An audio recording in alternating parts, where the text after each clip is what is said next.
Hello everybody, what an absolute joy to be with you here and to be gathered in person in this way. My name is Amisha and I am a co-creator of this thing, The Future is Beautiful. And when I say co-creator, what comes to mind is that it's been created with the more than human world. Of course, there's all of the collaborators and the people that have taken part, but it kind of came in this way where it had its own something to bring into this world that was kind of beyond something that I could have sat down and conceived of. And as we're sat here in a library, and as Mina shared, you know, a lot of what we understand of notions such as beauty come from these books that were written by white men of the past. And what The Future is Beautiful comes from is not so much the books, but the trees. And if I had, you know, when you've been doing something for a while, you can look back and go, oh yes, I was decolonizing wisdom, or I was bringing in practices of deep listening.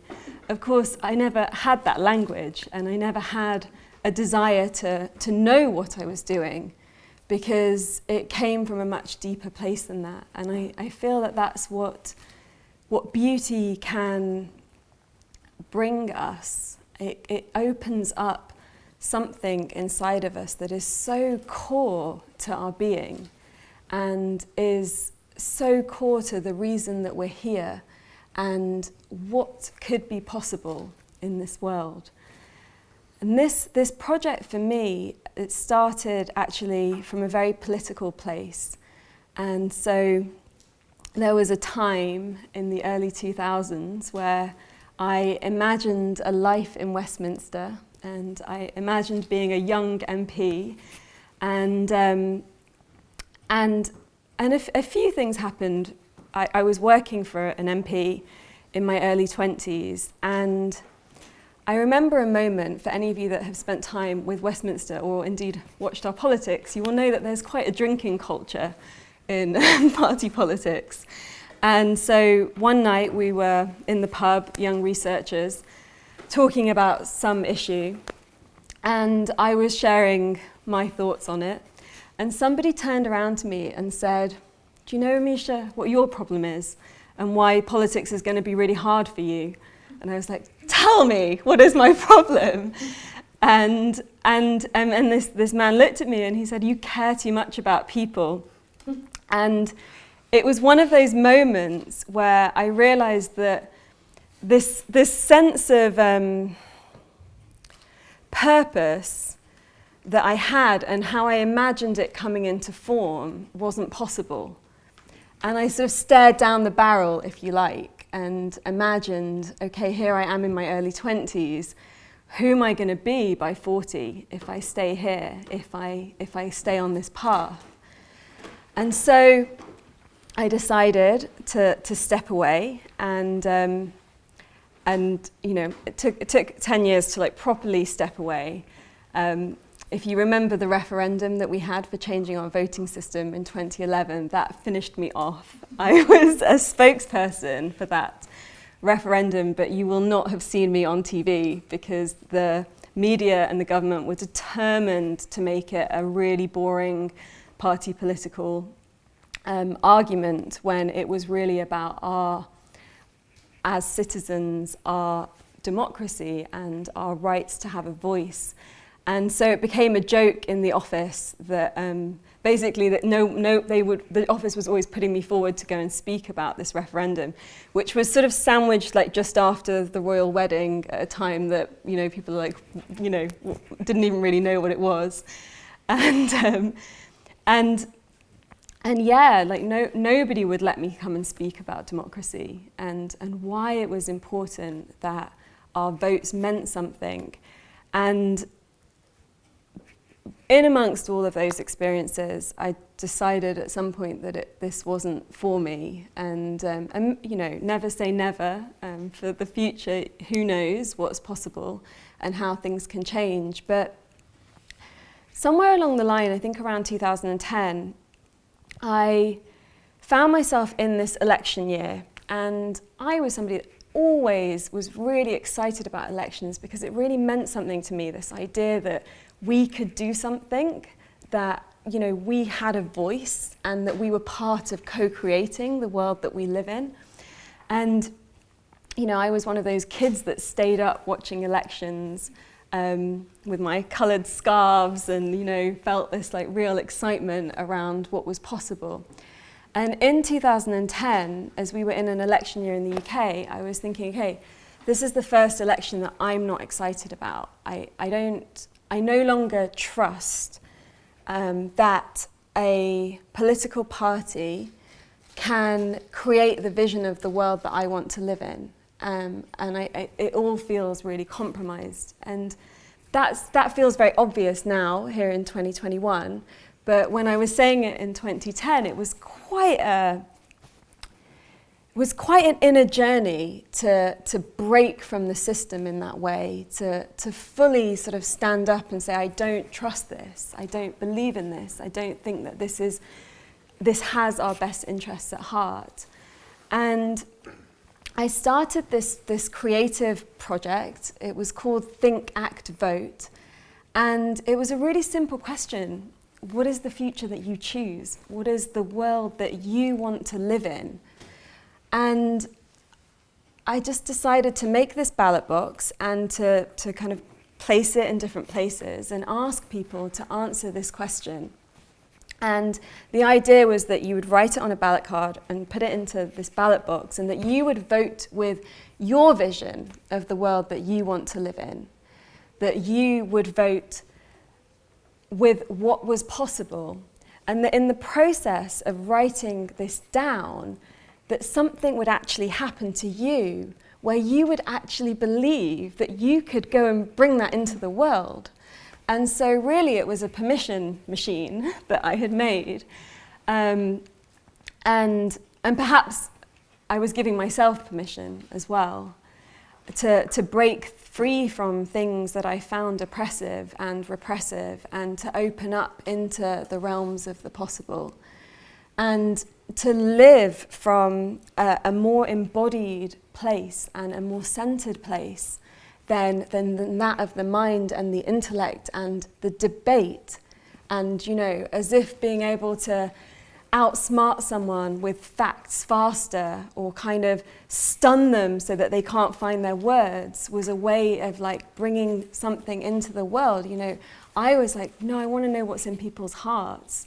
I want to give people space. I want to open up space for that beauty that lives inside of each one of us to become part of this very world that we are in. And so the project continued, and we made this book. It was called The Future We Choose, and it was launched at the Rio Plus 20. And I had wanted to call it Creating the Future, but we had this very collaborative team, and someone else really wanted to call it The Future We Choose, and I was like, fine. And then a few years later, I realized, I'm the only one still holding this. And so I wanted to make it something that felt more like me. So I was about to rename it the Creating the Future. And I bumped into a friend of mine who is, I would say, a grumpy optimist, a social entrepreneur, a white man, and somebody that had been a dear friend that I hadn't seen for a while. And I said to him, I'm thinking to republish the book, and also the cover wasn't right, and I just feel like this needs to come back into the world, but it needs to come back in with like even more like creativity and beauty and grace. And he looked at me and he said, why don't you call it what you want to call it? And I was like, well, what is that? and he said, the future is beautiful. And I remember my first thoughts was, can I? And it was almost like, it was almost like such a kind of, here we are just back in the realms of permission. And I was like, really? Can I do that? Will anyone take it seriously? is that something that I can carry? Like, will that just be a joke? And the answer is like, yes, it has been perceived as a joke. Yes, it has closed doors. Yes, I have had a lot of like snotty, snarky comments about it. And also, you know, how dare one be saying the future is beautiful at a time where we know there is so much suffering, at a time where, you know, we know what's happening with climate, for example, where we have more refugees, you know, than ever before. Like, how dare somebody say the future is beautiful? And I feel that sometimes people will maybe make an assumption that what that invitation is a kind of statement of like positivity and spiritual bypassing, and it isn't, because when you really connect to what beauty is, there are so many aspects to it, and one being resilience, and something that Mark said yesterday about not wanting to reject, you know, part of who we are or of our experience. And for me, beauty, it includes and it is because of those things that are challenging in our lives. It is because of those things that we struggle with. It is because of the oppression under which we have had to live, or our ancestors have had to live, or what our future generations may have to live in.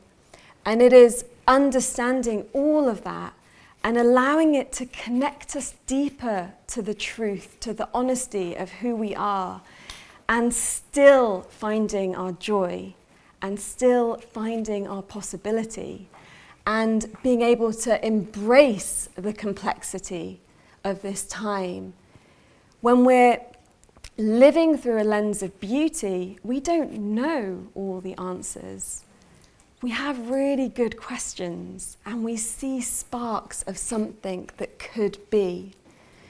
And we know that the worst things that we've ever had to go through in our own lives have been beautiful, that they have been beautiful openings, and that they have made something else happen, that they have brought more wholeness into our being, and therefore more wholeness into our world. And for me, I had, there's many stories that I can tell you about trauma and belonging and pain and suffering and racism. I mean, it could just go on. I could tell you all of these different experiences that I've had, but I'll share a little triangle of events that happened in my early 20s that really kind of opened up this path to embracing the complexity of what it is to be human, and to sort of learning how to find the beauty in a situation for which there is no rule book, there is no path, there is no clear support, and others around me are not experiencing the same thing. And so I had a series of 3 near-death experiences between the ages of 19 and 24. The first one was a bus going 50 meters down the side of a mountain in Bolivia in the jungle at night. Driver had fallen asleep. Somehow everyone survived. And for me, this was a lesson in purpose. And I came out of that accident, and it was really quite miraculous, the whole thing. And of course, there's a deeper story to it. But what landed for me was that your life isn't to climb some ladders and, accumulate things. Like, what is your purpose? How are you going to help people? How are you going to contribute to this world in a meaningful way? And then when I was 21, I got driven over by a 4-wheel drive pickup truck in Honduras. I know there's a theme, don't go to the Americas. And so that accident was, again, a spectacular, like, I got hit from behind. There were 4 of us, only I got hit. The driver was so drunk and high on coke that he didn't notice that he'd hit anyone. He carried on driving. You know when people say, I got hit by, I got run over, they don't mean they got run over, they mean they just got like hit by a car. And you know when people say like, oh, I feel like I've been driven over by a truck. I actually have been driven over by a truck. So what happened was the pickup truck hit me from behind, threw me into the road, and then he was so drunk, he drove over me, and I could feel him revving to get over the bump in the road, which was my legs. Complete miracle, because there's a scientific equation, right, to do with like the speed and my weight to exactly where I fell in the road. But I tell you what, one wheel went over my hair and the other one went over my thighs. And I don't know if, you just think, okay, if the science had just been slightly this, if I don't know, if I'd weighed an extra kilo or something like, then, we might, I probably would not be here to tell you, to believe in beauty. So that was a whole experience in itself. And my friend sort of opened the truck door whilst, of course, the wheels were resting on both of my thighs. The driver, who incidentally, his name was Art, punched my friend in the face because he thought he was just trying to steal his truck, still completely too intoxicated to realize that there's a woman underneath his truck. I shout out, sweetheart, reverse, don't drive forwards, and really did use the word sweetheart. And then my friend drove the truck kind of back off me, and I kind of clambered out, and miraculously, here I am, working legs. There's been some pain, some trauma over the years, and to work through with that. But and very strangely, a fear of pigeons that arose from the post-traumatic stress. I was working in Westminster not long afterwards and just found myself like literally jumping every time the pigeons all moved around me. But that was my, I guess the teaching from that accident was about creativity, and I had sacrificed my creativity for a period of 7 years before that, and it was all getting so much into the mind. And of course it was a big invitation into the body as well, because I suddenly had these like legs that I had to really pay attention to and to find ways to heal. And yoga ended up being a big part of that journey. And then the third accident in this trilogy is more of a tragedy, because I was with a friend in New York, moving up the Americas now, and she got hit by a car whilst I was spending the weekend with her, a joyrider, 50 miles an hour. We got out of the taxi opposite her house, and she started to cross the road, and then bang, and she was dead. And we were 24, and I had to phone her family, and had to kind of hold that. And then, of course, this question at the age of 24, when no one else was asking these questions, was like, what does death mean? Why was I there? Was it my fault? And so I went on this huge quest to find out everything I could about death, and with that, to really understand what it is to be alive. And so, for me, these are 3 beautiful experiences. They brought in complexity and resilience. They offered vision and kind of seeing things differently and opening up to possibility. They were transcendent in a way. They took me out of like what was just, okay, get up, make a cup of coffee, like whatever, and into like a whole different frame of being. And they they brought like an honesty and a wholeness into my way of seeing things. When I started the podcast for The Future is Beautiful, I didn't know exactly what I was doing, but I knew that I was tired of having to go into spaces where I felt uncomfortable to have conversations that didn't feel honest.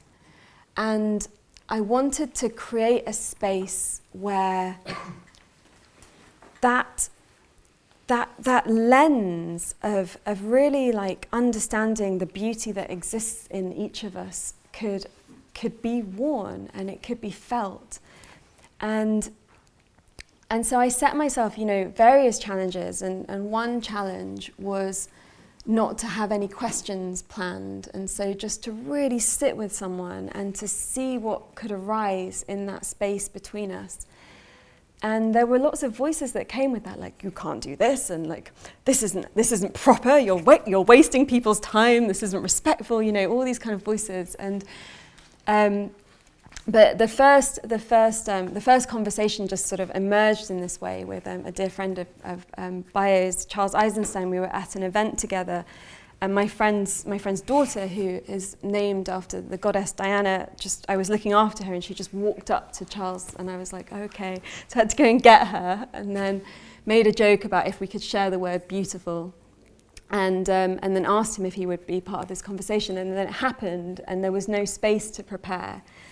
And what happened in that conversation was something that I hadn't really experienced, which was that we were just talking off the script. It was not what it was supposed to be or what it should be. There was no sense of like that kind of that intellect, or that needing to prove something, or that needing to say what might appear in one of these books or what has appeared in one of these books, but actually opening up a space of like what could be felt.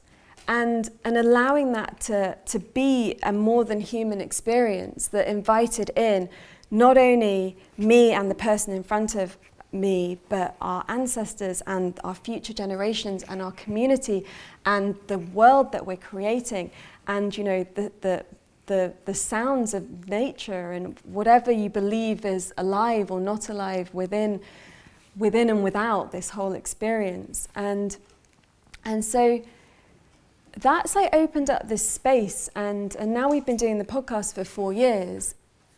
I kind of was just doing my thing, and I guess something that was so profound about it was that it was happening very privately, just me and somebody, and we were connecting really deeply in.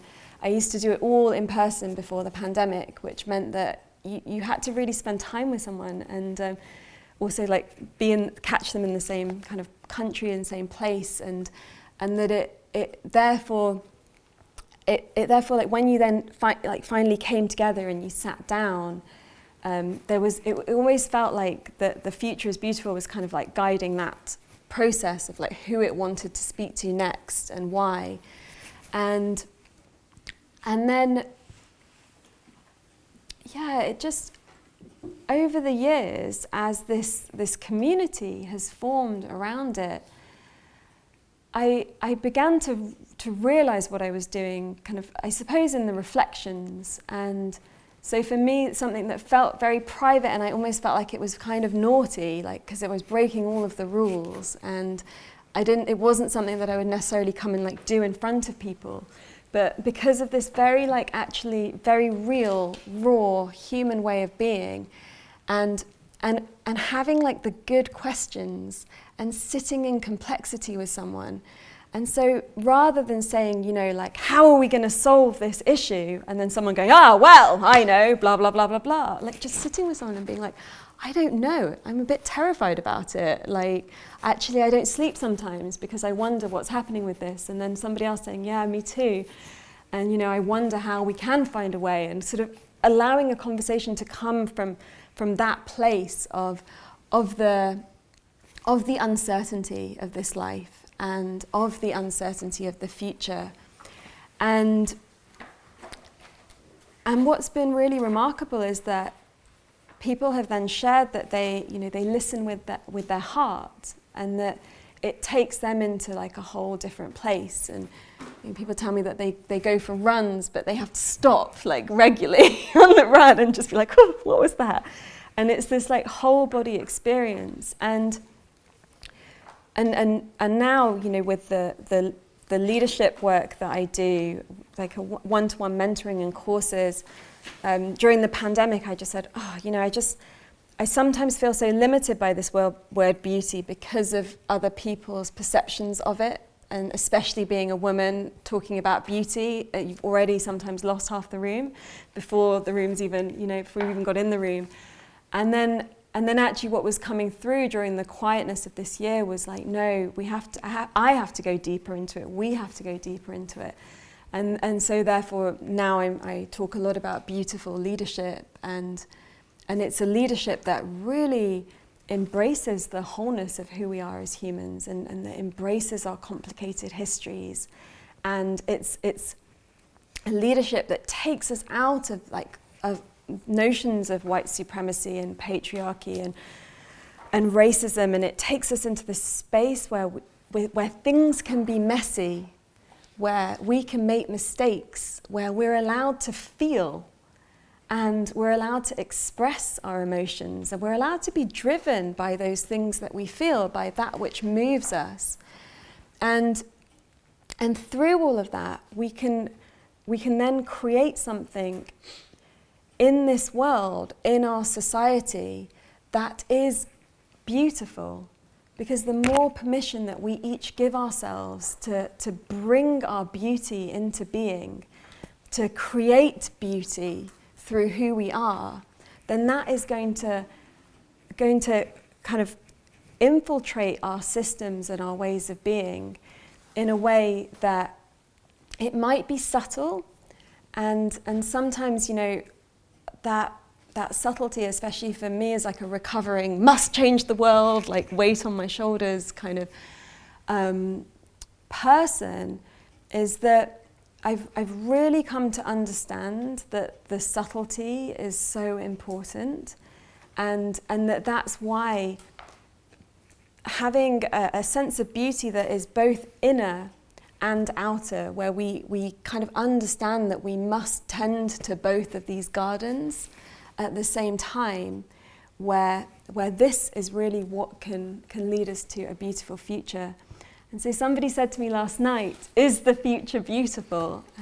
And my answer to that is, it's up to us. Like, let's co-create it. And if we're going to show up in our lives and in our work with any kind of intention, like, why not beauty? Thank you. Mm.